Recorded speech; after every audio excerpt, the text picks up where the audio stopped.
ছাত্ৰ-ছাত্ৰীসকল এতিয়া 5 নম্বৰ মেথছটো কৰি দিম 5 নম্বৰ মেথছটোত কি কি দিয়া আছে এইখিনি আমি লিখি ল'ব লাগিব সলিউশন দিয়া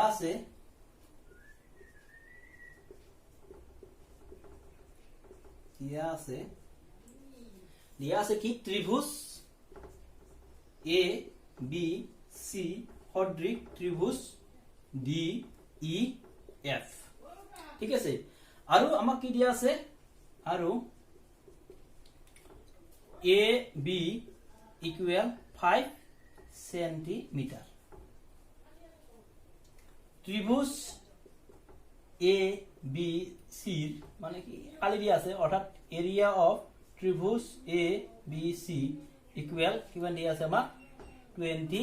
সেন্টিমিটার স্কয়ার আৰু আমাক কি দিয়া আছে আৰু এৰিয়া অফ মানে কি ত্ৰিভুজৰ খালি শর্টত লেখে এরিয়া বলি লেখে এরিয়া অফ ই এফ আছে ডি ই এফ ইকুয়াল কিমান দিয়া আছে 45 সেন্টিমিটার স্কয়ার তাহলে আমাক উলিয়াব দিছে কি ডি ই মান উলিয়াবা আমি জানো কি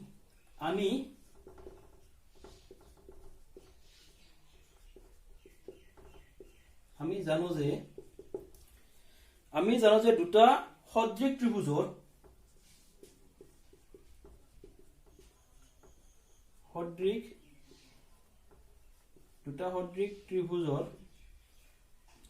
কালিৰ অনুপাত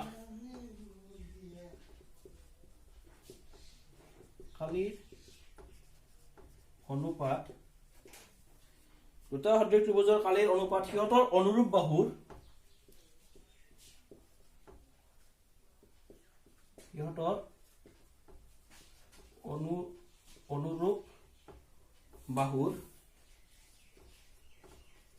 অনুৰূপ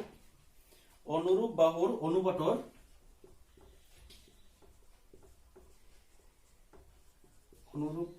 অনুপাতৰ বৰ্গৰ সমান এটো হৈছে বৰ্গৰ সমান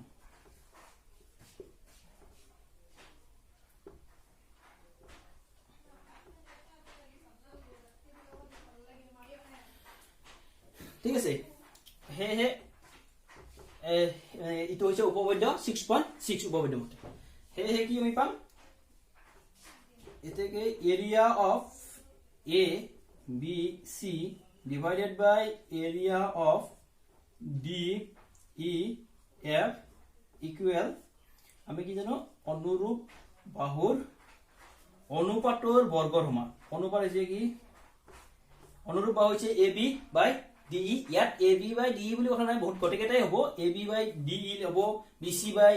ই এফ হ'ব আৰু A C by D F হ'ব তাৰে আমি যেটো কোৱেশ্চনত দিয়া আছে ভ্যালু হিটোহে আমি লৈছো গতিকে এটা স্কয়াৰ অৰ্থাৎ এৰিয়া অফ এ বি সি ৰ আমাৰ ভ্যালু দিয়া আছে এৰিয়া অফ এ বি সি ৰ ভ্যালু দিয়া আছে 20 আৰু এৰিয়া অফ ডি ই ৰ ভ্যালু দিয়া আছে আমাক 45 ইকুয়াল এ বি ৰ ভ্যালু দিয়া আছে আমাক কি 5 গতিকে কি হ'ব এটা 5 স্কয়াৰ আৰু এটা হ'ব কি ডি ই স্কয়াৰ ঠিক আছে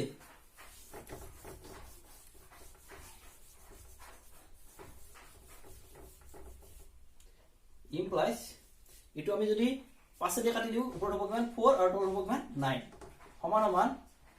ইয়াৰ হ'ব কিমান 25 আৰু ইয়াৰ হ'ব ডি ই স্কয়াৰ এতিয়া আমি বজ্ৰ পূৰণ কৰিম কৰিলে হ'ব কিমান 4 into d e square equal 25 into 9 implies